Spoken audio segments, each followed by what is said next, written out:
Assalamualaikum warahmatullahi wabarakatuh. Anak-anakku tercinta, bagaimana kabar kalian hari ini? Semoga kita semua senantiasa dalam lindungan Allah Subhanahu wa taala. Pada kesempatan kali ini kita akan belajar materi bahasa Indonesia kelas 5 bab 8 dengan materi kalimat tanggapan dan saran. Nah, anak-anak, apakah kalian pernah dimintai tanggapan dan saran tentang sesuatu oleh orang lain? Tahukah kalian perbedaan tanggapan dan saran?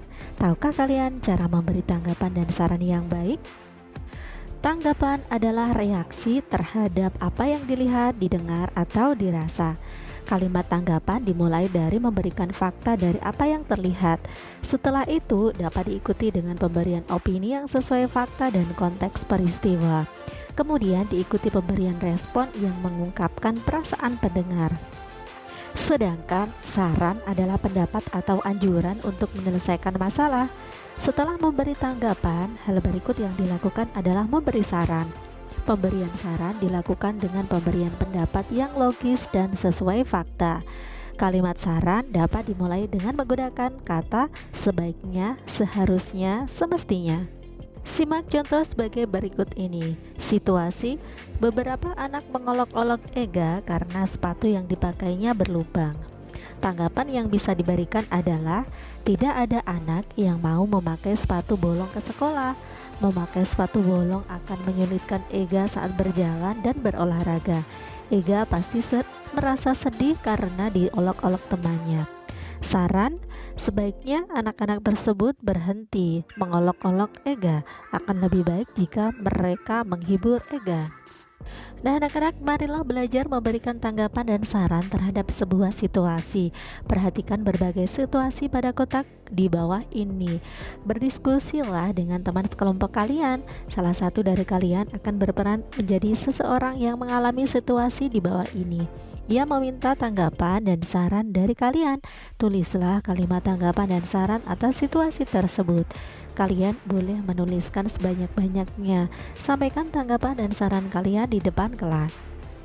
Situasi pertama: Hesti merusak barang yang dipinjam dari Sari, tetapi ia tidak minta maaf. Contoh tanggapan dan saran atas situasi ini adalah: tanggapannya, Sari pasti kecewa karena barang yang ia sudah percayakan untuk dipinjamkan ternyata tidak dijaga dengan baik. Selain itu, Hesti tidak bertanggung jawab dan meminta maaf.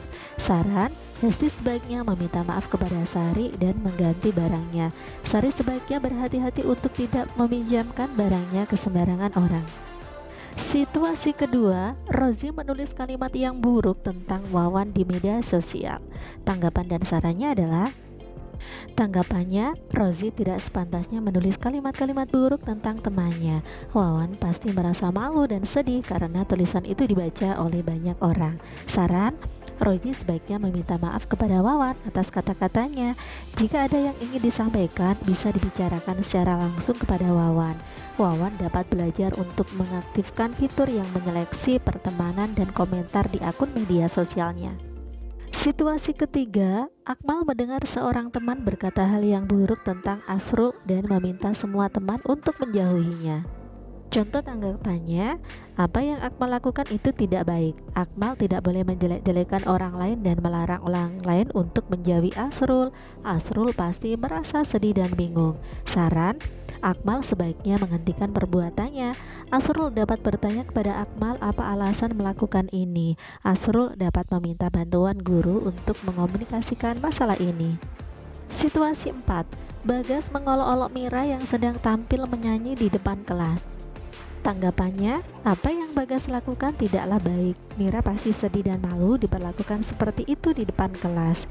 Bisa jadi dia tidak mau tampil lagi. Saran: Bagas sebaiknya menghentikan perbuatannya dan meminta maaf kepada Mira.